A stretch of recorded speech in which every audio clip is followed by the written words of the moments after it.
Greetings, people of the interwebs. Jake here with another episode of the Character Profile series where I detail the background information on some of the characters in the book that I'm working on, The Priestess and the Paladin. I've done 3 episodes so far on Zovia, Varaxel Firescale, and Narn Orhart, 3 of the 4 main characters, so you can go check those out if you want to know more.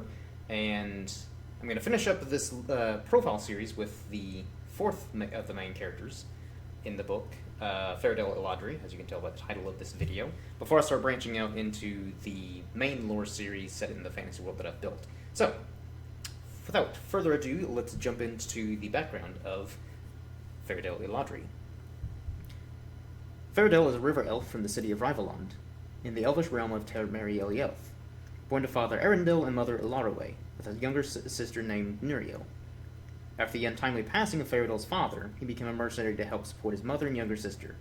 During his time in the military, Faradel met and befriended Narn Orhart, and the two have since been inseparable and lifelong friends, serving in war together until they eventually both left to become witch hunters. Faradel stands at 5 feet and 10 inches tall, with dark brown hair and brown eyes, and has lived for over 2,000 years. Faradel doesn't open up to people very often or very easily, preferring to distance himself emotionally from others and keep to himself. So I kind of like the idea of this character, since I should also mention that he's the only atheist out of the 4, because the 2 main characters, Zovia and Varaxel, one of which being a priestess, the other paladin, hence the name of the book, they're very religious, and Narn is kind of represents just your average person, where like he adheres to like the pantheon of the dwarves, but he's not particularly like a devout person. Whereas Faradel, he's just very jaded, partially just due from where he's been alive for so long, and some stuff that's happened in his background, which some stuff I'll probably go into a little bit of detail here in this video. Other stuff I kind of want to leave for the readers to check out in the books. So yeah, he comes off as kind of a dick.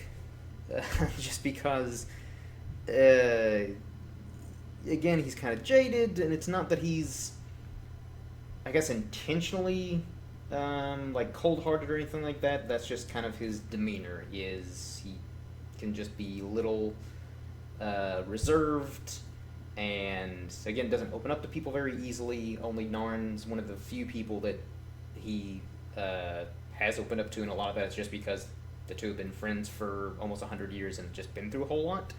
And basically at this point, they're essentially like an old married couple where they're always bickering between one another. And so I kind of like that duality of Narn being the more outgoing and kind of, I guess, extroverted character, whereas Faradel is not necessarily a more introverted, but just he doesn't... he's not going to like go out of his way to associate or converse with people as much as Narn would. Like he'd much prefer to just kind of be by himself, be out in nature rather than be in like the crowded big cities and stuff like that.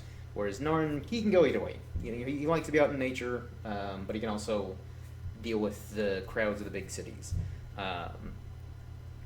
And so basically, again, I like that whole duality of these 2 characters. One, just elves and dwarves kind of being best friends. I think it's something that Tolkien did really well and kind of established the whole almost kind of rivalry, love-hate relationship between elves and dwarves. And again, I just like that dynamic. So I wanted to add that on top of kind of having their clashing personalities play a factor in their friendship as well. And again, I think that kind of works with their, again, this kind of old married couple bickering that they have where, you know, one of them will have an idea on how to approach something and the other will disagree, and then they kind of go back and forth until they eventually reach a compromise or just kind of go their separate ways until they cool their heads a little bit. And so yeah, he's initially one of the harder characters it was for me to write for, just because a lot of the times I was trying to find a nice balance of him, again, kind of coming off as reserved and just not being very, you know, kind of just not being very open to like, you know, talking to other people in terms of like more personal stuff, without making him seem too unlikable with like the way he kind of push people away, but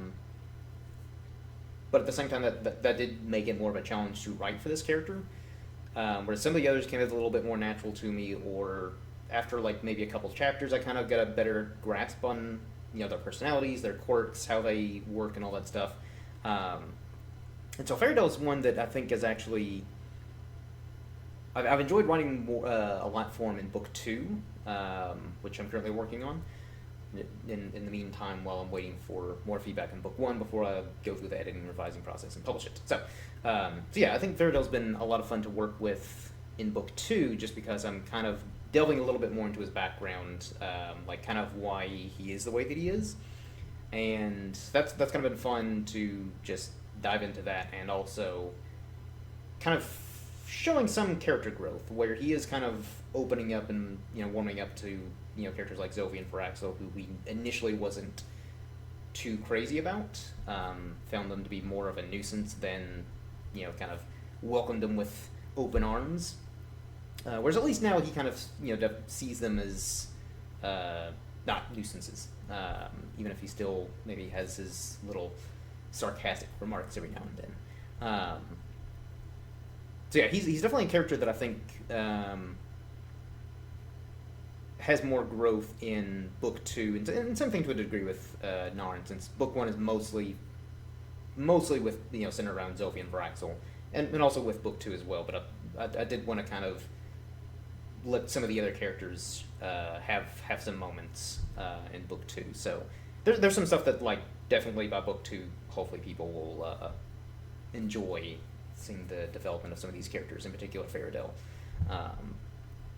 So yeah, that's a little bit of background information with him. There's some other stuff that I'll wait to reveal, maybe in a later video, or just kind of wait until you all get to read the books. Not that they're huge spoilers, but I don't know. I kind of just want that to be just natural stuff that you all learn as you read through the books. And again, hopefully enjoy them.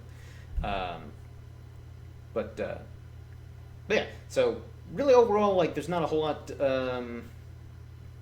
I guess, different about him compared to other elves in typical fantasy works. Again, I mean, there are different types of elves, which that's going to be a separate video kind of detailing, like, he's a river elf, as I mentioned, so I'll detail the difference between, like, the different kinds of elves and all that stuff. But obviously, as you can tell by the picture, which once more is done by R.R. Mendoza, who's done a fantastic job with all the other characters, and same thing with Reverend Spaceman, which I'll throw up his version of Faradel, which you're probably seeing right now on screen. Really like the way that both of them interpreted this character, and again, like the color palettes that they used, because again, basically, since him and Narn, witch hunters, they're usually out in the wilderness a lot, I kind of wanted the color palettes to be mostly like greens and browns, and I think both of them did a really good job of following that color palettes and also just overall designing the characters. So I was very pleased with the way that both of them turned out, from Reverend Spaceman and R.R. Mendoza. So, I guess speaking of artwork, I'll go ahead and show you all the sketches that R.R. Mendoza did. He did 3 different sketches for Faradel, and the first one that you're seeing right here, which probably I should first mention, the 3 sketches that he sent me were probably the hardest of the 4 characters. This was probably the hardest one to decide between which one I liked the most. So picture number 1 you're seeing right now, I really didn't have any nitpicks or complaints or anything like that. I thought it was a solid design, like with the bow, the armor. Again, it looks like it's probably maybe like leather on the arms, possibly a leather like cuirass or some type of gambeson. And again, the cloak, everything I thought was pretty solid. And then picture number 2 is more or less the design that I ended up going with. And again, really no nitpicks or anything like that. Josh would probably also mention, haven't really had any complaints, by the way, for any of the pictures that of both Reverend Spaceman or R.R. Mendoza. Should probably mention that, by the way. But yeah, with all three of the Faradel sketches, there really were no nitpicks at all. It was basically just like I remember when he sent all three of them to me, I was kind of just going back and forth between all three for probably a good like 45 minutes, just trying to decide which one I won't even necessarily say liked more, but I guess the one that I thought fit the character more. And again, like, same thing with this design. Again, since he's out in the wilderness, he's going to be in light armor, so like leathers, hides, gambits, and stuff like that. Again, like the bow is a bit more simplistic in this design, which I guess is a bit more realistic, since he doesn't really come from like a super wealthy family or anything like that. And again, since he's out in the wilderness, he kind of just needs just a standard bow. Whereas in the first picture, the bow is a little bit more elaborate with the design. But again, it still looks really cool. And then picture number 3, again, really like the design of this. Pretty much all of it was really solid. The bow, I think, maybe would be my only slight nitpick, and that's mostly just because even though I do really like the design of it, I guess it looks a little too, I don't know, fantastical? As weird as that sounds for a fantasy story. And I just don't know how practical like that design would be, but I'm also no expert on bows or medieval weapons, so for all I know, the design would have no impact at all. But yeah, so again, with really all three of these, it was really hard for me to decide which one I thought worked best. And honestly, I think the main reason why I went with sketch number 2 is, I guess, the way that R.R. Mendoza drew Faradel, kind of, I guess the pose is almost kind of like, I don't know, he almost has this expression of kind of like, what are you looking at? What do you want from me? I guess this kind of standoffish pose, and I honestly think it was probably unintentional on R.R. Mendoza's part. But I think that was really the main reason why I went with this one over the other two, is because I felt that pose was a bit more Faradel in his personality. Although I think actually the final version is a little bit more similar to pose-wise to picture number 3 here, but I guess just in terms of like the bow design, the clothing and all that stuff that Faradel's got is more similar to sketch number 2.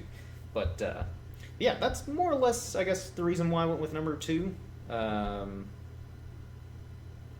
Because yeah, that was definitely the hardest one to choose from with all the other characters. So again, as I mentioned before, loved all the sketches that R.R. Mendoza did of all the characters. And again, it was, for a lot of them, it kind of just was a matter of which one felt more how I envisioned it, or maybe one of the designs was a bit more practical with like the weapons and armor. Again, whereas with Faradel, all three of these sketches I thought looked great. They looked very practical. But yeah, that's, I guess, ultimately why I went with sketch number 2. But yeah, hopefully you all have enjoyed this video. And I haven't quite decided on what I want to do next lore-wise. It's probably the different religions is one that I'm probably leaning towards right now.